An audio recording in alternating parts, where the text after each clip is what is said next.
राजनीतिक रूप से संवेदनशील समान नागरिक संहिता यानी यूसीसी बिल आज उत्तराखंड विधानसभा में पेश हो गया। इस बीच समाजवादी पार्टी के सांसद एसटी हसन ने कहा कि अगर यूसीसी कुरान में मुसलमान को दी गई हिदायत के खिलाफ है तो हम नहीं मानेंगे।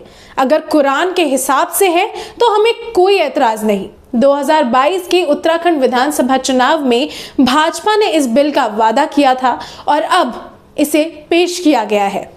सपा सांसद ने कहा कि ट्रिपल तलाक पर भी कानून है, लेकिन लोग मान नहीं रहे हैं। यह देश धार्मिक देश है।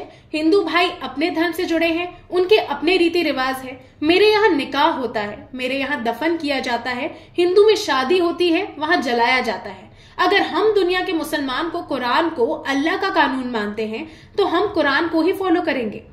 कानून बनने के बाद यह बिल धार्मिक पर्सनल लॉ की जगह लेगा और शादी तलाक समेत कई नियम बदल जाएंगे।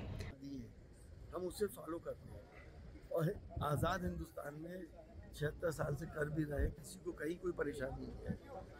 तमाम दुनिया के मुसलमान उन हिदायत को फॉलो करते हैं जो कुरान ने हमें दी, जो हम उसे लास्ट वर्ड मानते हैं, अल्लाह के हिदायत मानते हैं। तो अगर उसके खिलाफ कोई बात नहीं तो हमें क्या एतराज है। राज्य में भाजपा के पास स्पष्ट बहुमत होने के कारण बिल के आसानी से पारित होने की उम्मीद है। जैसे ही कल पुष्कर सिंह धामी ने बिल पेश किया, सदन में मौजूदा सदस्य जय श्री राम के नारे लगाने लगे। बिल में विवाह पर भी कई प्रावधान हैं। मुसलमानों में एक से ज्यादा शादियां जायज है, लेकिन उत्तराखंड में पेश बिल के चौथे पॉइंट में साफ लिखा है कि विवाह के समय ना तो वर की कोई जीवित पत्नी हो और ना ही वधू का कोई जीवित पति हो। हालांकि विवाह अनुष्ठानों पर किसी तरह के प्रतिबंध का प्रस्ताव नहीं है। इसके अलावा 33वें-34वें नंबर पर लिखा है कि भरण पोषण और गुजारा भत्ते का अधिकार वर और वधू दोनों को प्राप्त होगा। सरकारी योजनाओं का लाभ लेने के लिए शादी का पंजीकरण अनिवार्य करने का कांग्रेस ने भी कह दिया कि वह उच्च के खिलाफ नहीं है, लेकिन जिस तरीके से इसे सदन में पेश किया गया है उसके खिलाफ जरूर है। नेता प्रतिपक्ष यशपाल आर्य ने कहा कि बीजेपी इस बिल को सीधे पास करना चाहती है।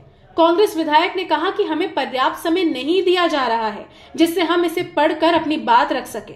सरकार आज ही पारित कर लेना चाहती है और उन्होंने कहा कि सदन नियम से चलता है।